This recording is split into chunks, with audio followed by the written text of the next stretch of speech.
Գյուրջան Կասկադ, հասանելի բնակարաններ 65 ամիս մարման ժամկետով։ Տիկին Հարությունյան, շատ լավ գիտեք, որ Սահմանադրության 173 հոդվածն ասում է բարձրագույն դատական խորհուրդը անկախ պետական մարմին է։ Խնդրում եմ ներկայացրեք ձեր մեկնաբանությունը, ձեր պատկերացումը անկախ պետական մարմին ինչ է նշանակում եւ այդ ձեր պատկերացումների շրջանակում արդյոք երկրի ղեկավար, երկրի վարչապետը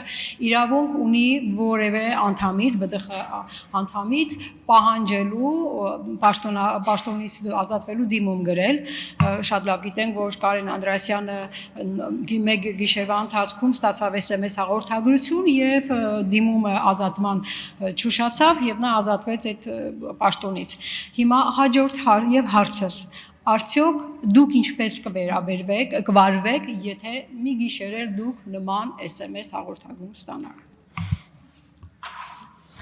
Շնորհակալություն հարցի համար Տիկին Գյուրեժան։ Նախապես ասեմ, որ քիչ առաջ էլ նշում էի իմ այն պաշտոնը, որին հավակնում եմ, ենթադրում եմ, որ ես քաղաքական որևէ հարցի իրավասու չեմ պատասխանել եւ սեփական կարծիքը այդ առնչությամբ արտահայտելու բան չունեմ, այսպես ասած հնարավորություն չունեմ։ Միևնույն ժամանակ ասեմ, անկախ նրանից, թե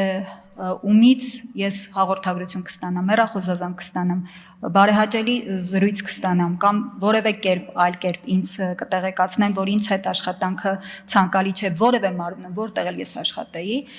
ես իմ որոշումը կայացնում եմ միայն հաշվի առնելով իմ անձնական նպաստը բերելու անհրաժեշտությունը տվյալ մարմնին։ Եթե ես գտնում եմ, որ այլևս ոչինչ չեմ կարող տալ այլ մարմնին, ես հեռանում եմ։ Դա եղել է նաև իմ նախորդ պաշտոնը թողնելիս։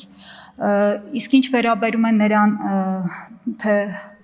ինչ կարգով այդ հաղորդագրությունները ես կստանամ, ես վստահ եմ, որ ես նման հաղորդագրություն չեմ ստանա, որովհետև դժվար թե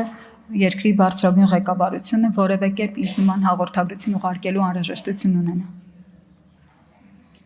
Արձական։ Կին Հարությունյան, կրկնում եմ հարցս, հա։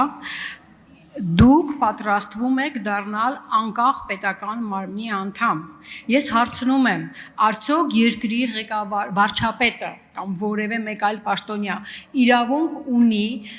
SMS-ով կամ մեկ այլ կերպ դիմելու անկախ մարմնի անդամին ազատվելու դիմումի պահանջով։ Սա քաղաքական հարց չէ, դուք պատրաստվում եք այդ անդամը դառնալու, դուք պետք է կարողանաք հստակ պատասխանել։ Եվ ես ինչքան հասկացա, այո, դուք ասեցիք, որ ոչ մի SMS, վարչապետի եւ ոչ մի SMS չի կարող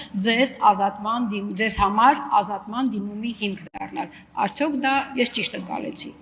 Ես ասացի, որ